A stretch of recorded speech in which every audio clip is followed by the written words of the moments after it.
খুব সহজে বাংলাদেশে $1 বিলিয়ন ফরেন ইনভেস্টমেন্ট পাওয়ার একটা নিনজা বুদ্ধি আজকে আপনাদের সঙ্গে শেয়ার করব।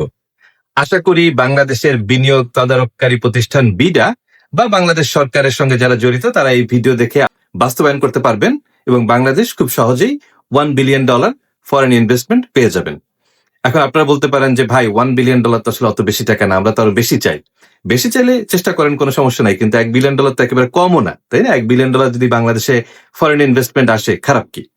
আইডিয়াটা হলো বাংলাদেশ সরকারের পক্ষ থেকে একটা ঘোষণা দেয়া হবে, যদি কোনো বিদেশি নাগরিক বাংলাদেশে রিয়েল এস্টেটে $1 লাখ বা তার বেশি ইনভেস্ট করে, তাহলে সেই যে বাড়িটি তারা কিনছে বা বাড়িটি তৈরি করছে, সেই বাড়ির ভাড়া বা অন্যান্য যদি কোনো ইনকাম হয়, ইনকাম থেকে প্রফিটের টাকা তারা বিদেশে নিয়ে যেতে পারবে, লিগ্যাল চ্যানেলে নিয়ে যেতে পারবে। এই বিষয়টা বাংলাদেশ ব্যাংক তাদেরকে হেল্প করবে।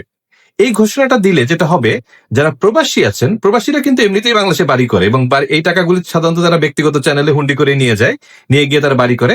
তারা কিন্তু তখন এই বাংলাদেশ সরকারের মাধ্যমে সরাসরি ইনভেস্টমেন্ট আকারে টাকাটা বাংলাদেশে নেবে এবং বাংলাদেশের যে কোনো ব্যাংকগুলিকে যেটি করতে হবে, এই প্রজেক্টের আন্ডারে যে টাকাটা আসবে এটার জন্য একটা ফিক্সড অ্যাকাউন্ট করতে হবে প্রত্যেক প্রবাসীকে। মানে ধরেন আমি যদি বাংলাদেশে একটা বাড়ি কিনতে চাই, প্রথমে বাংলাদেশের যে কোনো একটা ব্যাংকে এই প্রজেক্টের আন্ডারে একটা ব্যাংক অ্যাকাউন্ট খুলতে হবে এবং টাকাটা বিদেশ থেকে আমি ওই অ্যাকাউন্টে নিয়ে যাব। এরপরে যখন ওই টাকা দিয়ে আমি কোনো একটা রেডি ফ্ল্যাট কিনছি বা কোনো একটা জমি কিনে বাড়ি করার চেষ্টা করছি, বিডা বা যে কোনো প্রতিষ্ঠানের পক্ষ থেকে এরকম একটা সাপোর্ট দেওয়া হবে যে এই জমির দলিল টলিল এগুলি একটু রিভিউ করে দেওয়া, যেটা কি অথেন্টিক নাকি, এই সার্ভিসটা বাংলাদেশ সরকার দিবে। এর বাইরে যখন আমি কনস্ট্রাকশনে যাব, বাড়িটা তৈরি করতে যাব, তখন এলাকার উটকো মাস্তানরা যদি ঝামেলা তৈরি করে, সেক্ষেত্রেও বাংলাদেশ সরকার লোকাল পুলিশের মাধ্যমে সাপোর্ট দিবে। এই দুইটা সাপোর্ট যদি দেয়া যায়, প্রবাসীরা কিন্তু খুবই উদ্বুদ্ধ হবে, কারণ এই দুইটাই মূল চ্যালেঞ্জ বাংলাদেশে, জমির ভেজাল, দলিলের ভেজাল আর এলাকার উটকো মাস্তান। এই দুটো সমস্যা যদি আপনারা সমাধান করে দিতে পারেন, প্রবাসীরা ওই যে ব্যাংক অ্যাকাউন্টে টাকা নিয়ে যাবে, সেখান থেকে তারা বাড়ি করবে, করে নিজেরা গিয়ে তো থাকলোই, বছরে হয়তো কেউ 15 দিন, 2 সপ্তাহ, কেউ হয়তো 1 মাস 2 মাস থাকলো, বাকি সময়টা তারা ভাড়া দিয়ে দিল। আবার ভাড়া দেওয়ার ক্ষেত্রে এয়ারবিএনবি আছে বা বাংলাদেশের লোকাল কোন একটা স্টার্ট আপও করা যেতে পারে, যে এই প্রজেক্টের আন্ডারে বাড়িগুলি ওই অ্যাপের মাধ্যমে ভাড়া দিতে হবে এবং ভাড়ার টাকাটা কিন্তু ওই ব্যাংক অ্যাকাউন্টে জমা করতে হবে, যে ব্যাংক অ্যাকাউন্টের মাধ্যমে বিদেশ থেকে প্রথমে টাকা এসেছিল। এরপরে বছর শেষে লাভ ক্ষতি হিসাব নিকেশ করে যে প্রফিটের টাকাটা বাংলাদেশ ব্যাংকের মাধ্যমে তারা বিদেশে নিয়ে যেতে পারবে।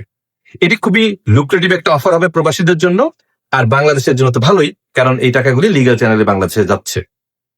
এখন আপনি চিন্তা করেন, একজন প্রবাসী যদি $1 লাখ নিয়ে যায়, এরকম মাত্র 10,000 প্রবাসী যদি বাংলাদেশে 10,000টা বাড়ি করে, 10,000-এর বেশি বাড়ি এমনিতেই প্রতি বছর করে, এটা যদি তারা করে, সেটা নিজে তৈরি করুক বা ফ্ল্যাট কিনুক, তাহলে কিন্তু $1 বিলিয়ন লিগ্যাল চ্যানেলে চলে আসলো।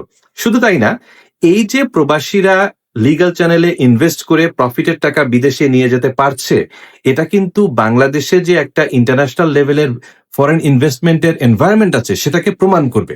ফলে এটা বাংলাদেশের ব্র্যান্ডিং এর জন্য ভালো, এটা সবার জন্য ভালো, বাংলাদেশ সরকারের জন্য ভালো, প্রবাসীদের জন্য ভালো, লোকাল যারা ল্যান্ড ওনার আছে, যারা জমি বিক্রি করতে চায়, ফ্ল্যাট বিক্রি করতে চায়, তাদের জন্য ভালো, সবার জন্য একটা উইন উইন সিচুয়েশন।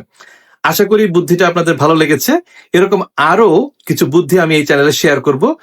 ভালো লাগলে লাইক দিবেন, শেয়ার করবেন এবং বিশেষ করে যারা পলিসি লেভেলে আছে তাদের সঙ্গে শেয়ার করে দিবেন। ভিডিওগুলো বানানোর উদ্দেশ্য কিন্তু সাধারণ মানুষ দেখে খুব খুশি হয় না, আমি চাই যে আইডিয়াগুলি সরাসরি বাস্তবায়িত হোক, তাহলেই হলো এই ভিডিওর সার্থকতা। ভালো থাকবেন, কথা হবে আবার, বাই।